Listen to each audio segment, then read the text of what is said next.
Bonjour tout le monde, Mireille Massé, conférencière, auteure et consultante en yoga pour les sportifs et santé bien-être. Je vous parle aujourd'hui d'un thème qui m'est venu à l'idée il y a quelques temps. J'ai appelé ça « Ton corps te parle, écoute-le ». Et c'est drôle, ça me rappelait instantanément comme maman, tu sais, l'enfant qui veut s'en aller puis qui te tire sur le chandail, qui veut vraiment partir. Souvent, les gens ne sont pas à l'écoute des signes que leur corps va leur envoyer et il va vraiment tirer à certains endroits pour vous faire comprendre. Généralement, mon terme, vous le savez, c'est 5 minutes de yoga par jour, éloigne le physio pour toujours.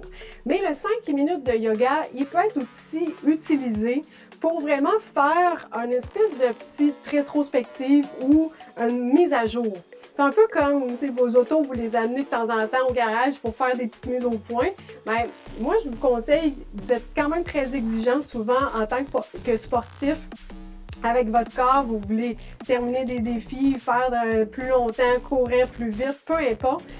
Vous avez vraiment beaucoup d'exigences envers votre corps, mais il faudrait en contrepartie que vous écoutiez un petit peu ses doléances et ses problèmes. Et ici, là, je veux vraiment pas qu'on tombe dans le côté « je deviens hypocondriaque ».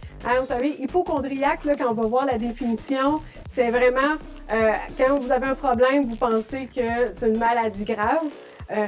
C'est pas nécessairement d'aller vers ça. Puis si c'est le cas, peut-être que vous pourriez vous faire aider par des thérapeutes. C'est vraiment de revenir à faire 5 minutes de yoga par jour, juste pour avoir une prise de conscience de comment je vais aujourd'hui. Donc, ça peut être le matin. Comment je vais aujourd'hui? Est-ce que j'ai la capacité de faire les entraînements qui sont à l'agenda? Est-ce que j'ai la capacité de faire le travail qui était prévu?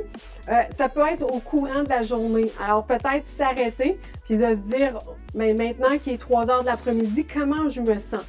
Je peux faire quelques mouvements, je peux faire un peu de méditation, des respirations profondes et juste prendre ces instants-là pour soi. 5 minutes pour soi, c'est quand même pas beaucoup, surtout si vous travaillez, vous avez une famille et vous travaillez.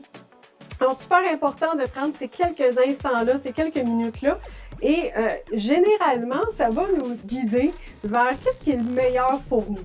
Donc, des fois, moi, je me souviens, j'étais super exigeante envers mon corps, jusqu'à temps que je frappe un mur, c'est-à-dire que je tombe en burn-out. Alors, mon corps, il voulait plus rien savoir, j'étais plus capable de rien faire. Et je suis encore en retour progressif à l'entraînement depuis ce temps-là, depuis plus de 2 ans. C'est pour ça que quand on écoute les signaux au quotidien, on ne va pas aussi loin et on n'est pas obligé de récupérer pendant plusieurs années d'une situation parce qu'on a été plus à l'écoute. Dans votre quotidien, qu'est-ce que ça peut inclure? Bien, ça peut être aussi simple que de prendre une pause, sinon le soir, pour prendre un petit moment pour vous. Le matin, si vous n'avez pas le temps, ça peut être dans la journée. Et donnez-vous des petits points à regarder. Comment je vais physiquement? Est-ce que je me sens fatiguée? Est-ce que c'est plus le stress? Est-ce que c'est plus mentalement que je suis fatiguée, mais physiquement, ça va bien? Puis ça va vous donner un guide pour dire, est-ce qu'aujourd'hui, je peux accomplir ce qui est sur mon plan d'entraînement?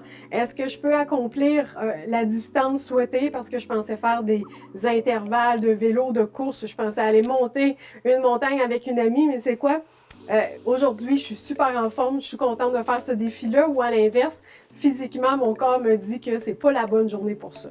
Donc, soyez un petit peu plus à l'écoute, puis vraiment, utilisez le yoga. C'est pas seulement de dire je vais devenir le gars le plus souple en ville, c'est vraiment de faire un petit check-up. Pour les gars, c'est super bon ça, faire un check-up comme de votre auto ou de votre pick-up, mais là, de votre corps pour savoir comment il va aujourd'hui. Si vous avez besoin de plus de conseils ou d'idées, vous pouvez aller sur mon site internet mireillemassé.com, sur mes différents réseaux sociaux, Facebook, YouTube, et j'espère que cela va vous aider à devenir un meilleur sportif et vous permettre de bouger encore longtemps, mais surtout dans le plaisir et sans blessure. Alors, merci beaucoup tout le monde, à la prochaine et surtout, suivez mes prochains défis cet automne. J'ai plein de beaux sujets qui s'en viennent pour vous.